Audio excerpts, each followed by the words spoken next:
अस्सलाम वालेकुम स्टूडेंट्स। बच्चों आज हमारा टॉपिक है वैलेंस बैंड थ्योरी। तो बच्चों वैलेंस बैंड थ्योरी क्या होती है इसको समझते हैं। बेटा सबसे पहले इसको समझने से पहले हम बात करते हैं एक सिंगल एटम की। एक आइसोलेटेड एटम या सिंगल एटम जब होता है तो उसके जो एनर्जी लेवल्स हैं जिन्हें आप शेल्स भी कहते हैं वो अलग अलग होते हैं, वाज़ेह होते हैं। हम उनमें इजीली फ़र्क कर सकते हैं। जैसा कि आपके सामने एक एटम है, इसका के शेल, एल शेल और एम शेल, ये 3 शेल यहाँ पर जो हैं वो मौजूद हैं। आप इजीली फ़र्क कर पा रहे हैं। लेकिन अगर बहुत सारे एटम्स मिल जाएं, हमारे पास n एटम्स हों और मिलके कोई सॉलिड बनाएं, तो उनके जो एनर्जी लेवल्स हैं या शेल्स हैं वो आपस में मिक्स हो जाते हैं। तो जो बेटा मिक्स एनर्जी लेवल्स या शेल्स हैं उनको हम लोग n सब लेवल्स का नाम देते हैं। जैसे अगर नीचे वाले डायग्राम में आप देखें तो बहुत सारे शेल्स आपस में मिल गए हैं, तो अब जो मिलने के बाद जो है अब इनको हमने क्या नाम दे दिया, सब लेवल्स का नाम दे दिया। अच्छा, ये जो सब लेवल्स हैं इनका हमने एक नाम रखा हुआ है। क्या नाम रखा हुआ है? इनको हम नाम देते हैं स्टेट्स का। ये स्टेट्स जो हैं यही मिलके कंटिन्यूअस एनर्जी बैंड बनाते हैं। अच्छा, इनको हम परमिसिबल एनर्जी स्टेट्स भी कहते हैं। क्यों? क्योंकि यही वो अलाउड स्पेसेस हैं जहाँ पर इलेक्ट्रॉन मौजूद हो सकते हैं। इनके बगैर इलेक्ट्रॉन कहीं और मौजूद नहीं हो सकते।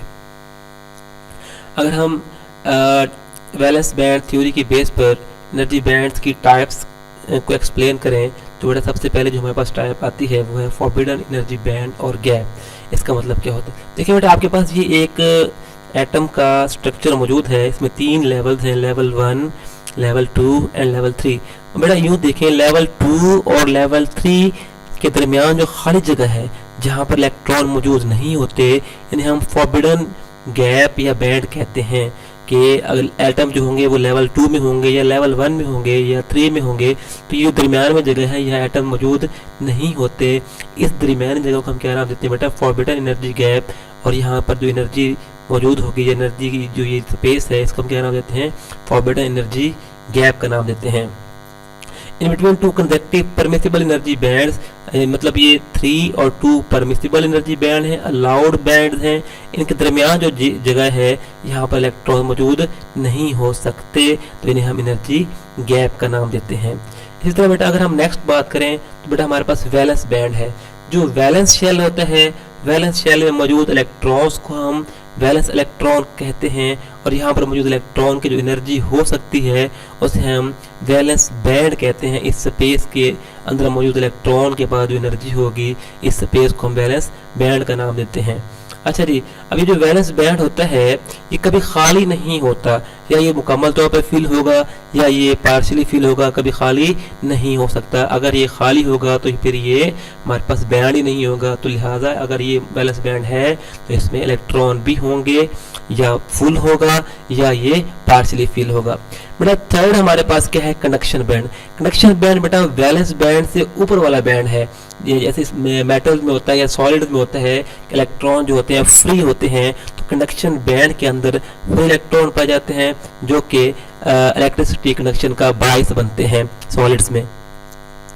अच्छा जी, अब जो हमारे पास जिस जगह पर फ्री इलेक्ट्रॉन पाए जाते हैं उसको हम क्या नाम देते हैं? उसको हम कंडक्शन बैंड का नाम देते हैं। अगर आप डायग्राम के अंदर देखें तो बेटा जो हमारे पास नीचे वाला है ये बेटा हमारे पास जो है वैलेंस बैंड है, दरमियान में फॉरबिडन गैप है, और ब्लू कलर का क्या बेटा हमारे पास कंडक्शन बैंड है। फिर से देखें, रेड कलर का बेटा हमारे पास क्या है? ये वैलेंस बैंड है, यहाँ पर इलेक्ट्रॉन मुकम्मल तौर पर पाए जाते हैं। दरमियान में जो है ये क्या है? ये हमारे पास फॉरबिडन गैप है जहाँ इलेक्ट्रॉन मौजूद नहीं हो सकते। और लास्ट में क्या है बेटा? हमारे पास कंडक्शन बैंड है। और कंडक्शन बैंड में जो इलेक्ट्रॉन होते हैं वो क्या होते हैं बेटा? हमारे पास फ्री इलेक्ट्रॉन, इनको हम कह जाते हैं। अब वैलेंस बैंड में से जो भी इलेक्ट्रॉन निकलता है बेटा वो जाता कहाँ है? वो हमेशा हमारे पास कंडक्शन बैंड में जाता है। तो ये जो वैलेंस बैंड से एटम गया, इलेक्ट्रॉन गया कंडक्शन बैंड में, यही कनेक्टिविटी का बायस बनता है। अब जो कंडक्शन बैंड होता है बेटा ये खाली भी हो सकता है या पार्शियली फिल भी हो सकता है। खाली किन केसेस में होता है? इंसुलेटर में ये खाली होता है, और पार्शियली फिल किन में होता है बेटा? हमारे पास वो कनेक्टर्स में ये फिल होता है। अच्छा जी, अब इस बेस के ऊपर, एनर्जी बैंड थ्योरी के बेस पे ऊपर हम लोग जो है वो मटेरियल की जो टाइप्स हैं उसको एक्सप्लेन करते हैं। सबसे पहले हम बात करें बेटा इंसुलेटर्स की। इंसुलेटर्स के बारे में बेटा हम जानते हैं कि उसके अंदर जो इलेक्ट्रॉन्स होते हैं वैलेंस शेल के अंदर, वैलेंस इलेक्ट्रॉन टाइटली बाउंड होते हैं। इसकी वजह से वो इलेक्ट्रॉन जो है वैलेंस शेल से कनेक्शन बैंड में नहीं जा पाते। जब इलेक्ट्रॉन वैलेंस बैंड से कनेक्शन बैंड में नहीं जा पाते तो कोई कनेक्शन नहीं होती, इलेक्ट्रिसिटी को कंडक्ट नहीं करते। अब इंसुलेटर जो होता है उसके अंदर जो कनेक्शन बैंड होता है वो एम्प्टी होता है। अभी हमने बात की क्योंकि वैलेंस इलेक्ट्रॉन काफी टाइटली बाउंड है तो लिहाजा वो वैलेंस बैंड को छोड़कर कनेक्शन बैंड में नहीं जा पाते। अब ये एम्प्टी होता है हमारे पास, जो हमारे पास वैलेंस बैंड होगा वो फुल होगा। अब इंसुलेटर के अंदर वैलेंस बैंड और कंडक्शन बैंड के दरमियान में जो गैप होगा, फॉरबिडन गैप, वो काफी बड़ा होगा। Several energy electron volt energy चाहिए होगी इसको इलेक्ट्रॉन्स को पार करने के लिए। अगर आप डायग्राम देखिए नीचे वाली, जो हमारे पास इंसुलेटर है बिल्कुल दाएं तरफ, इनके अंदर बेटा रेड कलर का वैलेंस बैंड है, ब्लू कलर का कंडक्शन बैंड है, दरमियान में एनर्जी गैप काफी ज्यादा है जिसको आप फॉरबिडन गैप कह सकते हैं। अगर हम आगे चल के बात करेंगे सेमीकंडक्टर्स की या मेटल्स की, इनमें जो है वो फॉरबिडन गैप ना होने के बराबर है। बेटा दूसरी टाइप हमारे पास जो है वो कंडक्टर्स है।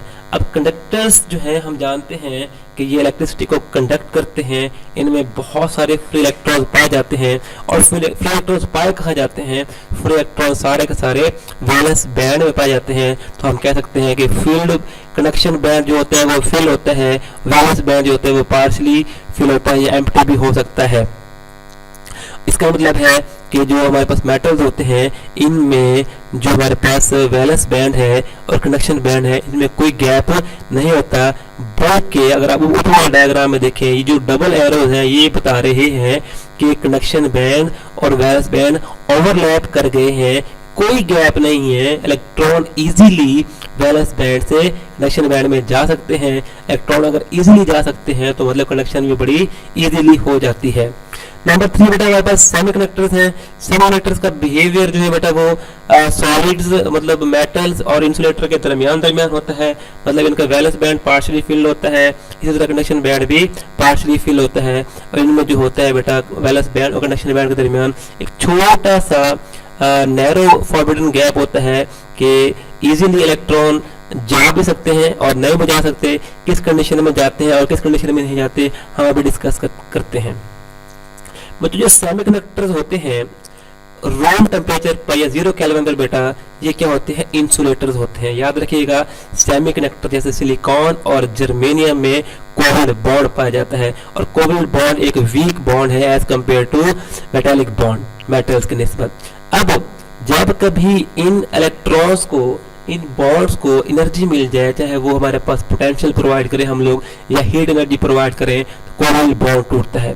जब कोवलेंट बॉन्ड टूटता है तो इलेक्ट्रॉन जो है बेटा वैलेंस बैंड से मूव करते हैं किसमें? कंडक्शन बैंड में। मतलब जैसे जैसे टेम्परेचर बढ़ता रहेगा, टेम्परेचर बढ़ने से इलेक्ट्रॉन मूव करेंगे वैलेंस बैंड से किधर? कंडक्शन बैंड की तरफ। जितने ज्यादा वैलेंस शेल से इलेक्ट्रॉन जाएंगे कंडक्शन बैंड में उतनी ज्यादा ये क्या करेंगे? कंडक्शन करेंगे। तो सेमीकंडक्टर जो है वो रूम टेम्परेचर पर क्या है? इंसुलेटर है। लेकिन टेम्परेचर बढ़ाते जाए इनके अंदर फ्री इलेक्ट्रॉन बढ़ते जाते हैं और फ्री इलेक्ट्रॉन बढ़ने से इनका कंडक्शन जो है वो कनेक्टिविटी भी बढ़ती जाती है। तो इनका बिहेवियर जो है वो दोहरा होता है, दोनों तरह से होता है। बेटा याद रखिएगा हमने अभी बात की वैलेंस बैंड और फॉरबिडन गैप, दो एनर्जी लेवल्स के दरमियान जो है सबसे ऊपर वाला बैंड हमारे पास कौन सा है? कंडक्शन बैंड है। फिर नीचे वाला कौन सा है? वैलेंस बैंड है। और वैलेंस बैंड के नीचे जितने भी बैंड होते हैं जो फील्ड हमारे पास लेवल्स हैं वहां के इलेक्ट्रॉन जो है कंडक्शन का हिस्सा नहीं बनते। तो ये याद करना है आप लोगों ने बेटा। तो बेटा ये आपका टॉपिक मुकम्मल हुआ, इसको तैयार कीजिएगा, याद कीजिएगा। अल्लाह हाफिज।